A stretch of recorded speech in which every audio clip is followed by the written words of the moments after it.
Hi, welcome back. Here we are, we're talking about unit rates with fractions, lesson 1-4. Topic 1, this is our last set of notes for this topic. We will be having a test next Monday, which is a week from today. Just going to give you guys an update on if there's anything you're stuck with, you should be seeing me for help. So we're taking what we've talked about with unit rates, the previous lesson, and we're going to be going one extra step further. The key concept says, recall that when a unit rate is written as a fraction, the denominator is 1 unit, because you're saying per 1. To convert a rate to a unit rate, you divide each term by the denominator. This process works even if the denominator of the rate is a fraction. Now, they're showing us how to do this another way. I'm not really crazy with this, but you can certainly look at this key concept if you like, if you feel that I'm not giving enough of an example. We're going to jump right into example number 1, which says that a recipe calls for 3/4 cups of dried milk powder to make 6 dog biscuits. How many cups of milk powder do you need per biscuit? The key thing here is when they're saying how many cups of milk powder do you need, milk powder sounds so yummy, we have to think that our final answer will need a label. Because it does not say write a ratio, we're thinking of rates, we have to have labels in our answers.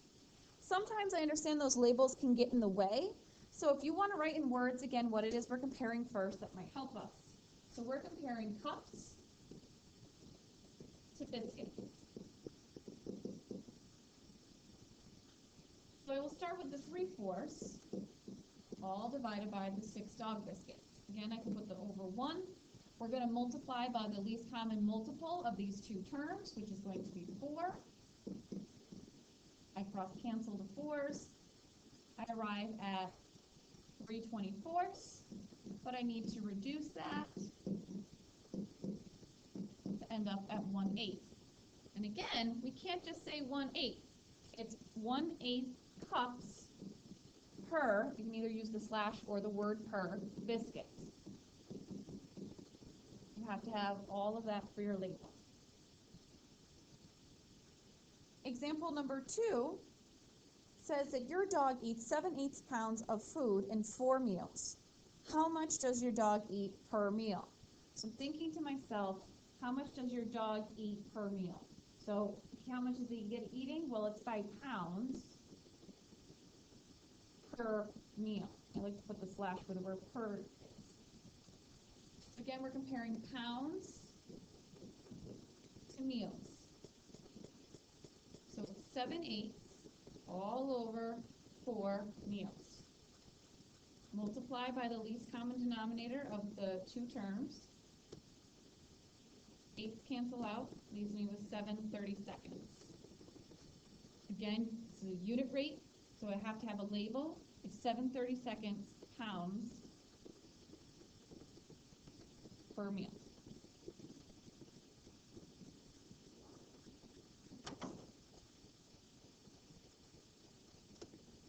The second half of number 2, this time says how many meals will it take your dog to eat 1 pound of food? So this time I'm comparing meals to pounds, or meals to pounds, really. This time from the previous question, I'm going to have the 4 meals all divided by 7/8. I'm multiplying by the denominator of 8, which will, surprise, give me the reciprocal of my previous answer, which is 32/7. Now, normally, when we were doing the ratio topic, I told you to keep your answers as improper fractions. That's because it was a ratio. Definition of a ratio is the comparison of two numbers. Now, since we're talking about rates and unit rates, it's a comparison of two different quantities. So this number does not show two different quantities. So we will divide 32/7, and I get 4 4/7. If I change it to a decimal, you're going to get a repeating decimal, so I'm just leaving it as a fraction. And again, I just put the label of meals per pound. So this is telling me that I can feed my dog 4 times, approximately, out of a pound of food. Moving on to the back of the first page is example number 3. We'll do the first two together, and then I'll have you start to go on your own. So now we have two fractions that we need to simplify as a unit rate. They're saying write each rate as a unit rate. Because this is not a denominator of 1, right now it is just a rate. We want to get a denominator of 1 to make it a unit rate. So same deal that we did before when we were simplifying our ratios is we multiply by the LCM of the two terms. So I multiply by let's try that again. The LCM of 2 and 4 would be 4. So I want to multiply by 4 to the numerator and 4 to the denominator. I will cross cancel. The 4 becomes 2, the 2 becomes a 1. 4 and 4 cross cancel out.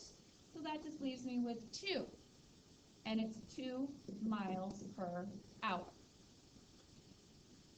For B, the LCM is 10. So I will cross cancel the 10, cross cancel the 10 and 5, which will leave me with 2 and 1. And I now have 7 halves. Again, like the previous question, I cannot just leave 7 halves because it doesn't make sense. We don't say, I went 7 halves feet per second. You would say you went 3.5 feet per second. You want to make sure that right here you divide. If the question is asking for a unit rate, you just want one number, 3.5 as your description. I'm going to ask you guys to go on to try C and D on number 3 and number 4. Resume the video when you are ready. Okay, go ahead, check over your work. Make sure with number 4 that you were careful. It did say pounds per square foot, so you didn't read the question from left to right, which said 1/3 square foot per pound. You need 1/5 in the denominator.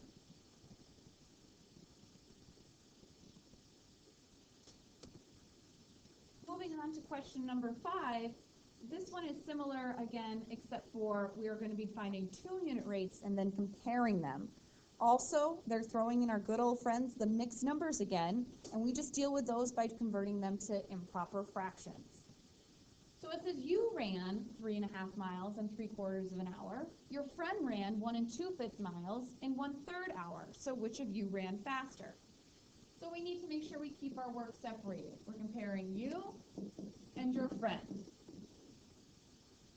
So you went 3.5 miles in 3/4 of an hour. And both of these we're comparing miles to hours.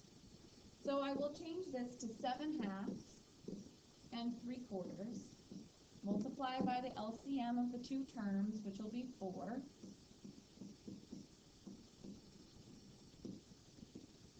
And I will get 14/3. 14/3 then converts to 4 2/3 miles per hour. Your friend is 1 2/5. Well, let's rewrite that. 1 2/5 miles in 1/3 hours, which becomes 7/5 and 1/3 with an LCM of 15. 15 divided by 5 is 3. 15 divided by 3 is 5, which leaves me with 14. No, wow, I'm on a roll right now. 7 times 3 is 21. Hot in here. You guys are lucky you're not in the room right now. And then we get 5.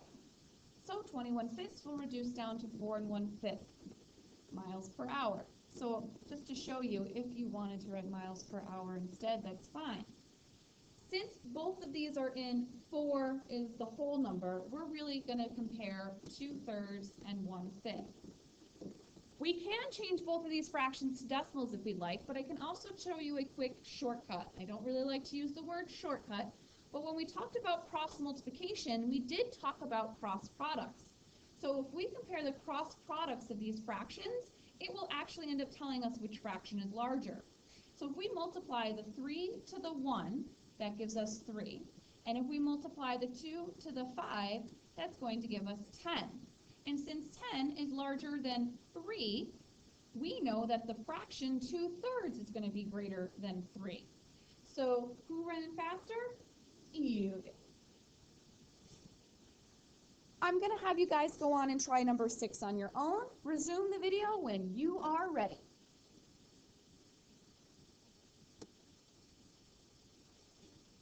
Okay, just to switch it up to keep you on your toes, instead of writing out the work, I'm showing you my key. And I saw that car A gets 23 miles per gallon, car B gets 22 4/5 miles per gallon. So car A gets more miles per gallon, so car A can actually travel farther. Thanks for watching. If you have any questions, you can talk to me tomorrow in class. I will see you then. Have a great night.